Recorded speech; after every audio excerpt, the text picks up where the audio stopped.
Oke, part ini saya tampilkan gambar bagaimana sistem aquaculture itu tak ubahnya mirip dengan sistem agriculture. Bisa dibagi 3 kategori. Nah, ini mungkin Pak Iskandar sudah menyampaikan.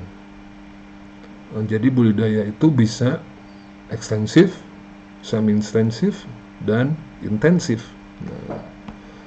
Nah, di budidaya ikan sendiri, nah itu kalau kita lihat ada piramid ya. Nah, itu sistem ekstensif tentunya hanya mengandalkan misalnya luasan lahan ya. Nah, itu mungkin rendah biayanya ya. Nah, semakin ke bawah itu semakin, oh my gosh, semakin intensif ya. Jadi kita bisa lihat ada penggunaan air ya di situ ya, aerasi, ada bisa menggunakan sumber energi lainnya untuk peningkatan produksi ya, aerasi kayak gitu ya bisa. Terus ke bawah lagi ada penggunaan pakan. Nah, itu udah mulai semi intensif ya, jadi perlu diperhatikan ya. Kalau ini budidaya ini semakin intensif tuh semakin susah, tapi semakin banyak input teknologi yang harus diaplikasi.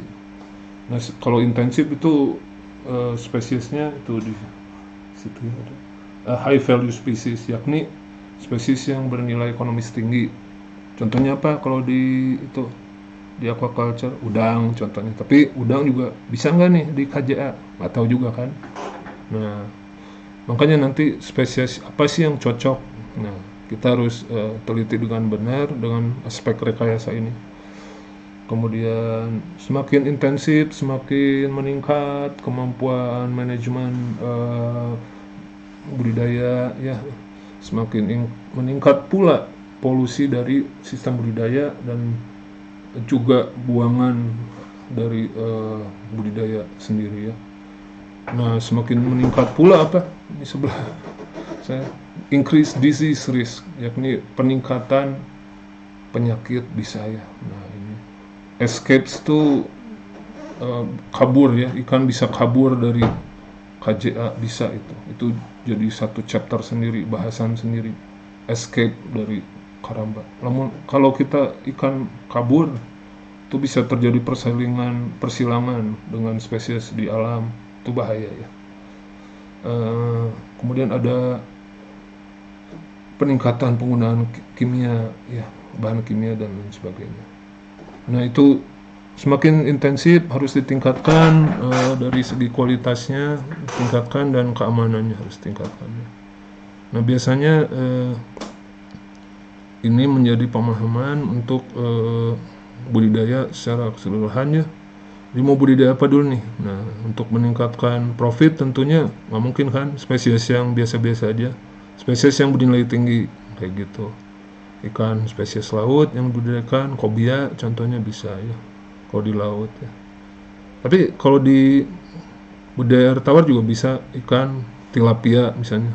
Oke lah, harganya nggak terlalu mahal, tapi bisa diatur sedemikian rupa sehingga produksinya tinggi kayak gitu ya. Bisa. Ini ikannya cocok di karamba kayak gitu ya. Seperti itu. Jadi sistem budidaya. Ini mungkin kurang jelas tapi intinya begini. Jadi di sistem budidaya karamba ini menariknya bisa dikategorikan intensif, soalnya bisa ada butuh modal yang cukup tinggi juga ya untuk membangun strukturnya. Untuk pakan sendiri itu tidak bisa menggunakan pakan alami di sistem ini, harus pakan yang dikasih gitu ya, pakan buatannya seperti itu. Jadi tergantung bisa kategorinya intensif, bisa juga semi intensif ya.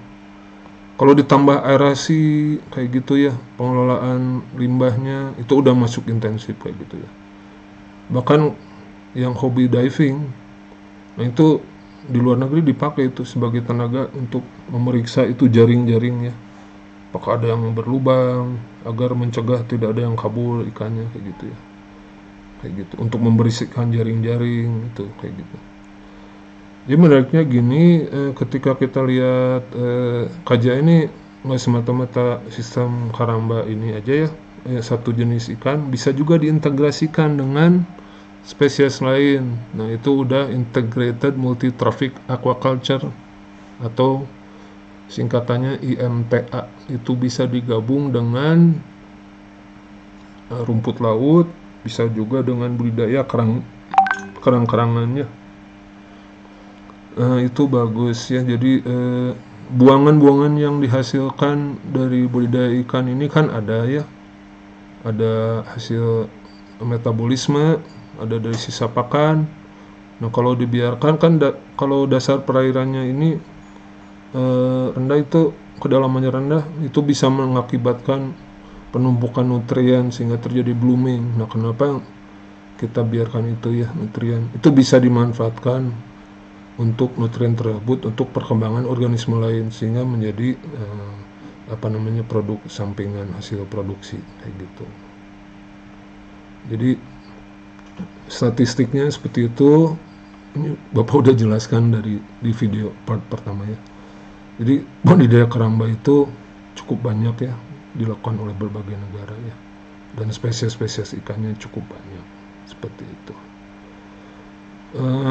Sekarang kalau ada ditanyakan, nanti di Google Classroom aja ditulis itu pertanyaannya, nanti saya respon di situ. Lanjut ke part berikutnya.